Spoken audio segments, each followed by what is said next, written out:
ನೋಡಪ್ಪ, ವಿಷಯನ ನೀನಷ್ಟು ಕೇಳಬೇಕು ಅಂತ ಗೊತ್ತಿಲ್ಲ. ಒಬ್ಬ ಕಲಾವಿದ, ಒಬ್ಬರು ಕಲಾವಿದರು ಒಂದು ತೊಂದರೆಯಲ್ಲಿ ಸಿಗಾಕೊಂಡವ್ರೆ. ಅವರು ದರ್ಶನ್ ಅಂತ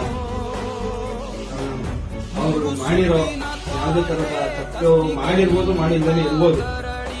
ಆದ್ರೆ ಅವರ ಅಭಿಮಾನಿಗಳ ಪರವಾಗಿ ನಾವು ಕೇಳ್ತಾ ಇದ್ದೀವಿ.